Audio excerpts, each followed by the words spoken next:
नमस्कार, भारत होम्योपैथी के YouTube channel पर आपका स्वागत है। आज के इस वीडियो में हम बात करने वाले हैं चाय की। क्या किडनी पेशेंट चाय पी सकते हैं? और अगर हाँ पी सकते हैं तो क्यों पी सकते हैं? और नहीं पी सकते तो क्यों नहीं पी सकते? ये सभी बातें आज के इस वीडियो में मैं आपको बताने वाला हूँ। साथ ही मैं किडनी पेशेंट को एक ऐसा ऑप्शन भी देने वाला हूँ जो वो चाय की जगह पी सकते हैं, क्योंकि हमारी यानी भारत होम्योपैथी की हमेशा यही कोशिश रहती है कि हम अपने पेशेंट्स को खाने में या पीने में सब्स्टिट्यूट दें ताकि वो अपनी लाइफस्टाइल से बोर ना हो। तो इसलिए हमारी कोशिश रहती है कि हमारे पेशेंट्स अपनी स्ट्रिक्ट डाइट को लेकर परेशान ना रहें और वो खुशी से अपनी लाइफस्टाइल को एंजॉय करें और साथ ही कम से कम बीमार फील करें। इतनी बातों से आपको इतना तो समझ आ ही गया होगा कि किडनी पेशेंट्स चाय नहीं पी सकते। अक्सर जब पेशेंट्स भारत होम्योपैथी आते हैं तो ये सवाल हमसे 90% पेशेंट्स पूछते हैं कि हम क्या चाय पी सकते हैं, और चाय पी सकते हैं तो कितनी मात्रा में पी सकते हैं, और चाय नहीं पी सकते तो क्यों नहीं पी सकते।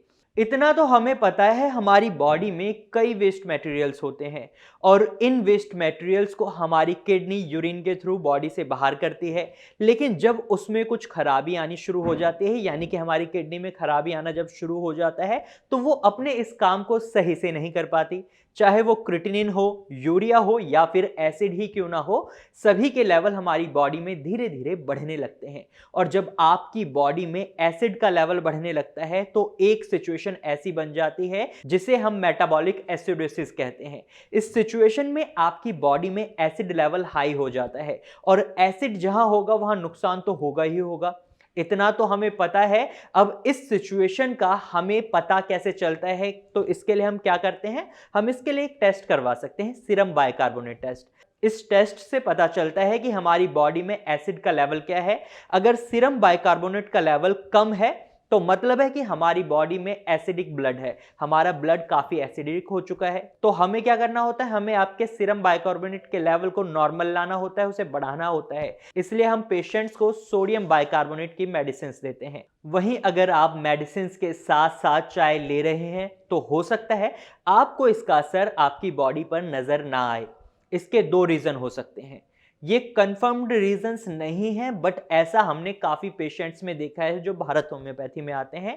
तो जब आप चाय पीते हैं तो उसके बाद हमने देखा है पेशेंट्स को भूख कम लगती है और उनका मेटाबॉलिक सिस्टम खराब होता जाता है, और जो भी मेडिसिन वो ले रहे होते हैं उनका इतना इफेक्ट नहीं पड़ता, सीरम बाइकार्बोनेट की वैल्यू नहीं बढ़ पाती, जबकि वो सोडियम बाइकार्बोनेट की मेडिसिन ले रहे होते हैं, क्योंकि वो चाय का इंटेक एक्सेस अमाउंट में कर रहे होते हैं। इस वजह से ऐसा होता है। इसका दूसरा रीजन जो देखा जाता है वो है चाय पीने से एसिडिटी बनती है।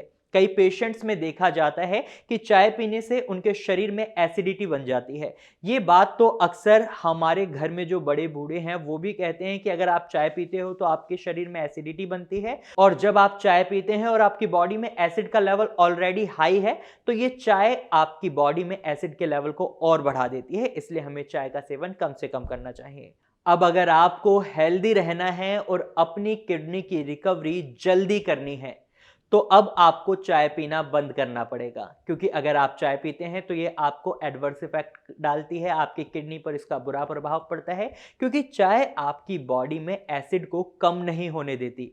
लेकिन एसिड हमें कम करना है और चाय भी हमें पीनी है, तो इसके लिए हम क्या कर सकते हैं, इसके लिए आप तुलसी के पत्ते लें और पानी में डालकर उन्हें गर्म कर लें और फिर इसे पिएं। हो सकता है इससे आपकी चाय की तलब खत्म ना हो, लेकिन ये तुलसी का पानी आपकी बॉडी में जो एसिड है उसको न्यूट्रलाइज करने में हेल्प करेगा, क्योंकि तुलसी को एल्कलाइन माना जाता है। आपने महसूस किया होगा जब आप तुलसी के पत्ते खाते हैं तो एक अलग सा चरचराहटपन महसूस होता है। ये चरचराहपन आपको जो महसूस होता है वही एल्कलाइन की वजह से होता है। एल्कलाइन आपकी बॉडी में एसिड को न्यूट्रलाइज करने में काफी मदद करता है, साथ ही ये आपके सीरम बाइकार्बोनेट के लेवल को बढ़ाने में भी मदद करता है।